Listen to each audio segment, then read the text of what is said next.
Setelah melewati drama panjang, punggawa Wolves Justin Hubner resmi menjadi warga negara Indonesia setelah merampungkan proses pengambilan sumpah setia di Kanwil Kemenkumham DKI Jakarta. Pemain yang berusia 20 tahun itu terlihat mengabdikan momen itu sambil mencium bendera merah putih. Setelah proses Hubner selesai, kini PSSI mulai mengalihkan fokus ke beberapa pemain lagi untuk dinaturalisasi. Di antaranya adalah pemain Fortuna Sittard, Ragnar Oratmangun, dan bek jangkung asal Venezia, Jay Itzes. Namun, dua nama itu bukan akhir dari proyek naturalisasi ini. PSSI juga sedang mengincar nama-nama lain dan berikut adalah beberapa nama potensial yang akan dinaturalisasi.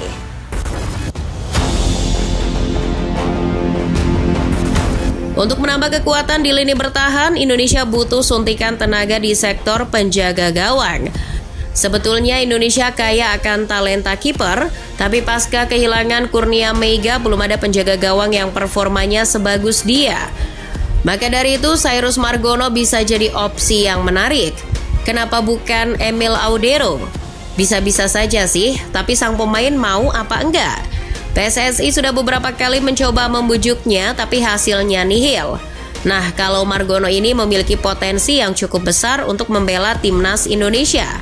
Selain karena ia telah menunjukkan minat, pemain berusia 22 tahun itu sudah memiliki hak kewarganegaraan Indonesia sejak lahir.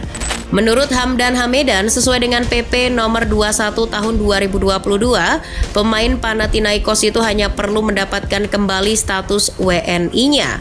Jadi, prosesnya tak akan lama seperti Mark Locke atau Jordi Amat. Pengajuan proses naturalisasi tinggal menunggu persetujuan Sinteyong saja.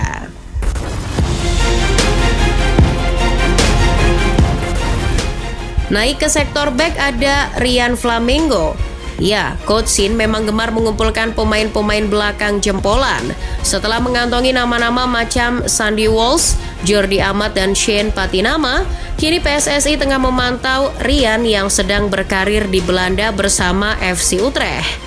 Rian sendiri diketahui berdarah Belanda Suriname yang juga mempunyai garis keturunan Indonesia.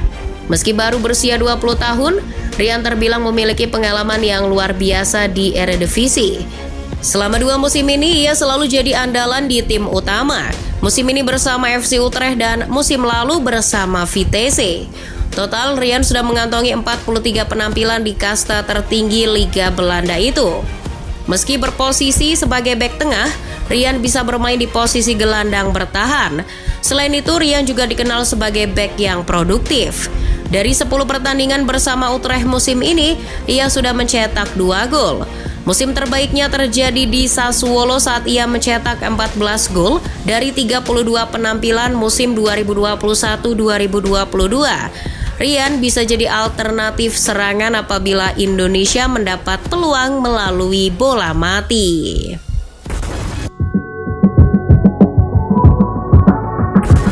Masih dari sektor bertahan ada pemain Swansea Nathan Joaon. Berbeda dengan Rian Flamingo yang berposisi sebagai bek tengah, Nathan bermain di posisi bek kiri. Dilansir bola.com, pemain kelahiran Rotterdam Belanda ini juga sudah mengisyaratkan ketertarikannya untuk menjalani proses naturalisasi. Meski lahir di Belanda, Nathan masih memiliki darah Indonesia dari garis keturunan kakeknya. Jika melihat rekam jejaknya, pemain yang satu ini tumbuh di persepak bolaan Belanda, Excelsior Rotterdam. Musim 2022-2023, ia bahkan telah mencatatkan 29 pertandingan dengan catatan 1 gol dan 1 assist di Eredivisie. Sayangnya di musim 2023-2024 ini Nathan belum mendapat kesempatan bermain di Swansea. Ia kalah saing dengan bek kiri lain yang dinilai lebih berpengalaman ketimbang dirinya.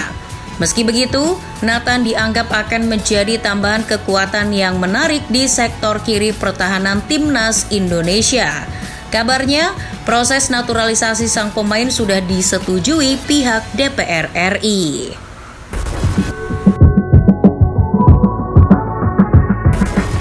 Pemain selanjutnya ada gelandang Heerenveen, Tom Haye.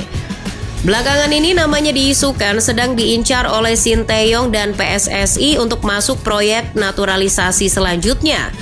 Dari berbagai nama, mungkin Haye jadi pemain yang paling dibutuhkan oleh timnas Indonesia. Mengapa demikian?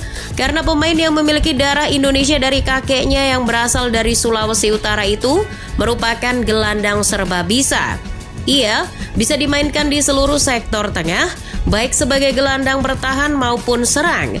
Kreativitas dan sepakan jarak jauh jadi atribut utama pemain berusia 28 tahun ini. Ia bahkan dijuluki sebagai The Professor berkat kecerdasannya. Itu jadi sangat penting karena akan terlalu naif kalau kita terus mengandalkan suplai bola kepada Kaks Ricky Kambuaya. Didukung dengan mobilitas yang tinggi, piawai berperan sebagai penghubung antar lini. Umpan-umpan tak terduga juga kerap mewarnai gaya bermainnya. Jika naturalisasinya terrealisasi, ia diperkirakan bakal melengkapi trio lini tengah bersama Mark Klok dan Ricky Kambuaya.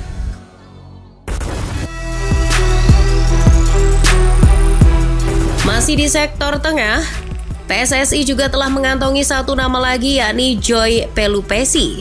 Dari namanya saja sudah kelihatan Indonesianya. Joy merupakan pemain kelahiran Belanda yang memiliki darah Indonesia dari kakek dan neneknya yang berasal dari Saparua, Maluku Utara.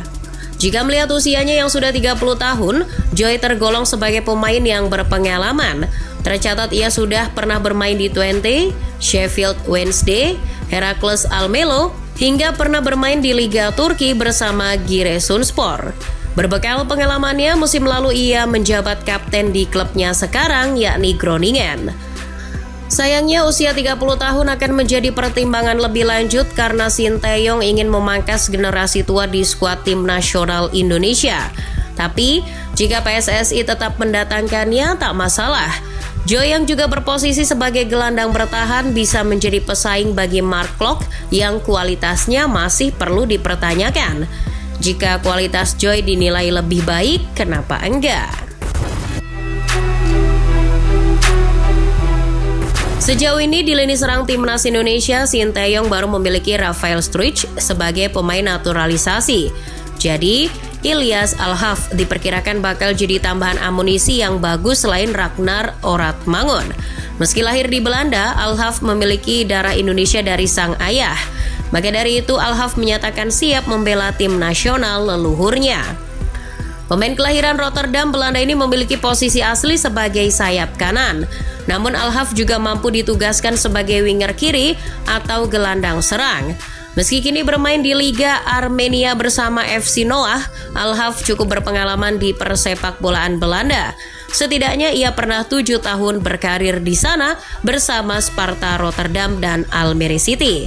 Di FC Noah, performanya musim ini cukup apik. Al-Haf sudah tampil di 15 pertandingan dan mencetak 5 gol dan 4 assist di Liga Armenia. Posisi sayap di timnas Indonesia memang sudah melimpah, tapi Al-Haf bisa meningkatkan standar pemain lokal agar mereka bisa berusaha lebih keras untuk masuk ke skuad inti timnas Indonesia.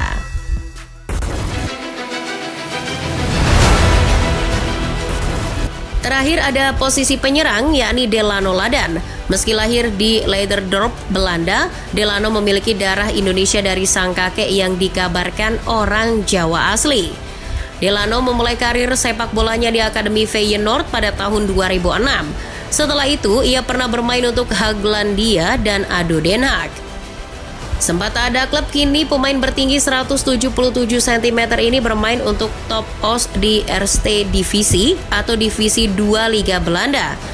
Posisinya sebagai striker sangat dibutuhkan untuk menambah ketajaman timnas Indonesia, mengingat untuk saat ini belum ada striker lokal jempolan yang memuaskan hasrat Sinteyong. Posisi striker jadi sektor yang sangat vital di timnas Indonesia. Di tengah munculnya nama-nama striker lokal potensial macam Ramadan Sananta hingga Arkan Kaka, PSSI harus memilih pemain dengan kualitas terbaik untuk dinaturalisasi. Tentu kita semua tak mau muncul Johnny van Beukering yang lain di era kepelatihan Coach Sien.